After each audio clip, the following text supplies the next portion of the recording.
ధన్యవాదాలు అధ్యక్ష. మా తుంగతుర్తి నియోజకవర్గం మోత్కూరు మండలం చాలా పెద్ద మండలం. అది వెనకట సమితి ఉండే, అక్కడ 60 ఏళ్ల నాడు బిడి చేసిండ్రు గుండాల మోత్కూరు మధ్యలో. అది బండ్లబాట లాగా వేసిండ్రు. అది ఇప్పుడు జనాభా ఎక్కువైంది, వాహనాలు ఎక్కువైనాయి. కాబట్టి దయచేసి దాన్ని కొత్త బిడి శాంక్షన్ చేయాలని మీ ద్వారా మంత్రి గారిని విజ్ఞప్తి చేస్తా ఉన్నాను.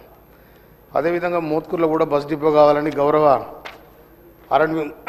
ట్రాన్స్పోర్ట్ మినిస్టర్ గారికి అప్పీల్ చేసిన, దాన్ని కూడా చేయాలని మనవి చేస్తున్నాను అధ్యక్ష. ఇప్పుడు మోత్కూరులో 5 మండలాలు చుట్టుంటాయి.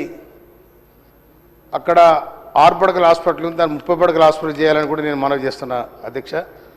అదేవిధంగా జూనియర్ కాలేజ్ నూతనకాల మధ్యలో ఒక జూనియర్ కాలేజ్ శాంక్షన్ చేయాలని గౌరవ మంత్రి గారికి నేను విజ్ఞప్తి చేస్తాను అధ్యక్ష.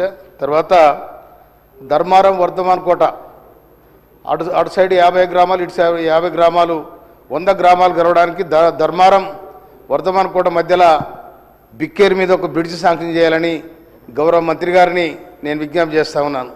అదేవిధంగా ధర్మారం తర్వాత గుమ్మడవెల్లి చెరువు డెవలప్ చేయాలని మనవి చేస్తా ఉన్నాను అధ్యక్ష.